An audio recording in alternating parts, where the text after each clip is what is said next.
a las necesidades de ese sistema y asociado a la clase dominante de ese sistema. Hay una frase de Marx en la ideología alemana, si me permites un momento, yo creo que es muy, ilustra mucho en el camino de esta discusión. Decía Marx que la concepción materialista de la historia parte del principio de que la producción y junto con ella el intercambio de sus productos constituyen la base de todo el orden social.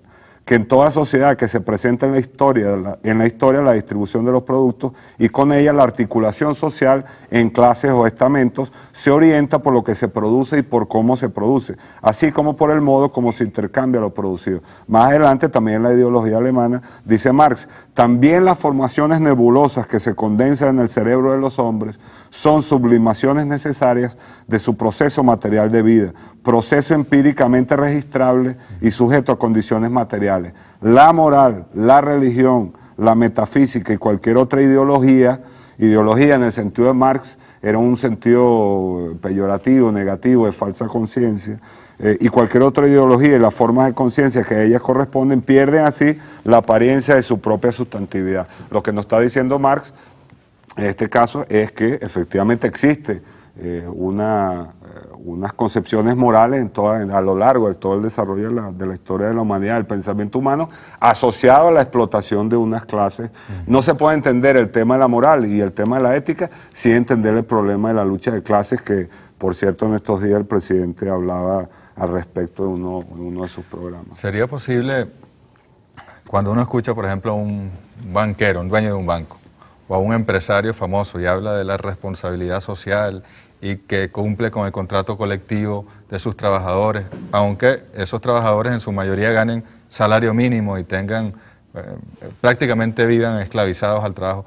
¿Es posible asumir algo de veracidad cuando ellos dicen, nosotros sí somos éticos, tenemos ética, la ética del respeto al trabajador? ¿No es posible eso en este momento, en el momento histórico y en la fase en la que está el capitalismo? Bueno, yo diría lo siguiente sobre eso, ¿no? A mí me parece que cuando se habla, cuando se habla de la responsabilidad moral del empresario y de la espiritualidad que se le está tratando de atribuir al empresario, yo pienso que eso no pasa de ser un chiste, realmente, ¿no? Yo diría entonces lo siguiente, o sea, un banquero tiene una estructura moral relativa, digamos, a las responsabilidades suyas como banquero. O sea, un banquero no puede ofrecer más de lo que sus accionistas, de los accionistas del banco el que dirige, le exigen precisamente porque están comprometiendo sus reales, digamos, de los accionistas, y entonces esperan una retribución de su capital. Entonces, el banquero tiene su relación preferencial es con los dueños del banco, entonces su moralidad, lo que él cree que es su eticidad, tiene relación es con sus deberes en relación a los dueños del banco como él como funcionario del banco. Eso es igual que un mecánico tiene una responsabilidad con los clientes y con lo que hace. ¿Sí? Eso es un poco una moralidad de lo que se está hablando, ¿no? Ahora, hablar de aquello que se está hablando mucho en los últimos tiempos, según lo cual eso hay personas que lo dicen permanentemente en los periódicos, escriben, y además gente que está tratando, digamos, de presentar eso como la salvación de la humanidad. ¿En qué consistiría eso? La idea de que el capitalismo debe ser no solamente solidario, sino que debe ser espiritual, cosa que es precisamente el chiste más grande del siglo, porque precisamente es algo así como es decir, la condición contraria de lo que es el capitalismo. El capitalismo no es que no sea espiritual, o sea, yo eliminaría esa palabra porque no se sabe exactamente a qué se refiere. Si el espíritu es cultura, bueno, entonces es otra cosa. Entonces, pero si espiritualidad tiene algo que ver con cuestiones, digamos, transmundanas o visiones hacia el absoluto, entonces yo sobre eso, digamos, no es el tema.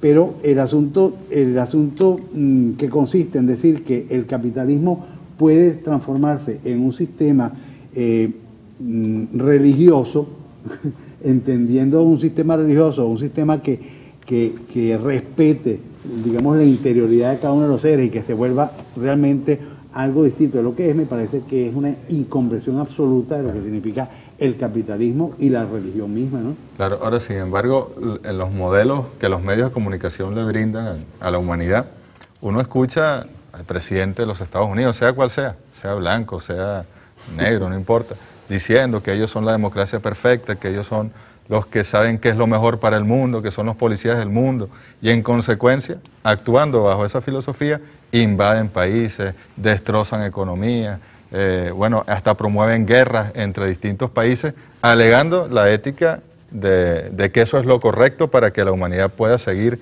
desarrollándose y que los países en vías de desarrollo algún día lleguen a ser países desarrollados. ¿Qué opinas al respecto?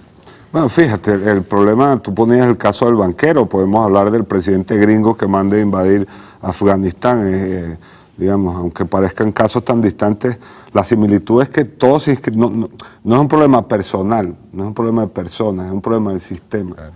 El problema, el banquero puede creer incluso eso, que él está haciendo bueno con los demás, o la señora que hace un evento de caridad y recoge, la señora millonaria, y recoge unos juguetes para entregarlos a los niños pobres. Si la persona no es un tema de lo que cree o deje creer el individuo, tiene que ver con un sistema, el sistema capitalista lleva a la explotación del hombre por el hombre. Es decir, el capitalismo encierra en sí mismo la contradicción de ese discurso.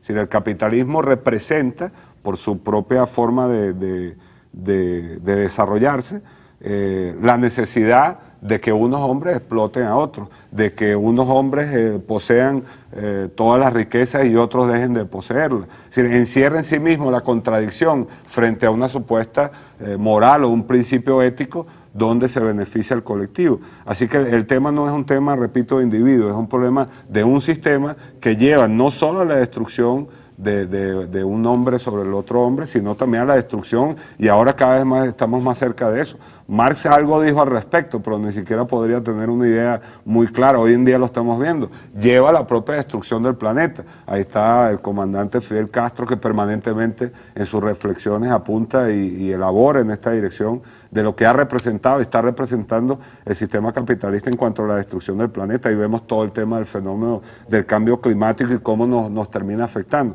Repito, esto no es un tema de personas. Estados Unidos, que nació con una vocación imperialista porque bueno, se ha constituido además en el principal país capitalista del mundo, evidentemente tiene que creer o cree en lo que son los fundamentos de su sistema. Eso es, y no podría ser de otra manera, sobre todo quienes lo dirigen. Por eso no es un problema de que el presidente sea negro, blanco, tenga buenas intenciones, sea una persona ignorante como Bush o un tipo estudiado como Obama. No pasa no hay ninguna diferencia. El principio radica en cuál es el sistema y qué nos ofrece. Por eso, dentro de la sociedad capitalista y lo que plantea el capitalismo para el mundo, que no es sino su propia destrucción, no hay posibilidad del desarrollo realmente de una ética asociada a la libertad, como lo decía el profesor Lazo. Ahora, y en este momento de transición en estos países, en Venezuela, en Bolivia, en el Ecuador, en Nicaragua, ¿cómo asumir, aún en un sistema capitalista que hay que desmontar y que hay que superar, cómo asumir uno como militante, como socialista, hombres y mujeres del partido o simplemente comprometidos con la transformación, con el cambio, cómo asumir entonces el tema de la ética ante la confusión que genera toda transición? Ese es uno de los temas, digamos, más vitales y al mismo tiempo que da en uno de los centros del asunto, ¿no? Es decir, Occidente tiene como un siglo más o menos que vive dentro de, es decir, teniendo el peso por encima de alguien que dijo hace un siglo, algo más de un siglo, que Occidente había terminado como civilización. Ese fue Nietzsche, ¿no? Que dijo, bueno, terminó esto y entonces lo que tenemos de ahora en adelante es la nada. Ahora, el asunto es que la nada es de alguna forma lo que se ejecuta permanentemente cuando un presidente de Estados Unidos, por ejemplo, como Bush, le da un golpe de Estado a la ONU, que es a la legalidad internacional, y ese golpe de Estado significó que unos años después tienen 1 millón y tantos muertos en Irak, y repitiendo un poco lo que hizo su papá, que también hizo una atrocidad sin hacer, digamos, sin darle el golpe de Estado a la ONU. Ahora, ¿qué significa eso en relación a este tipo de problemática que tenemos, o sea, de estos planteamientos? Bueno, significa que aquello que había dicho Nietzsche, que había terminado la civilización occidental, tiene el sentido dentro de los centros, digamos, de poder y de los centros del imperialismo occidental, es decir, Estados Unidos y Europa. ¿A qué me refiero? Me refiero a que el capitalismo procesó toda la cultura que heredó y la procesó de tal manera que la volvió mercancía.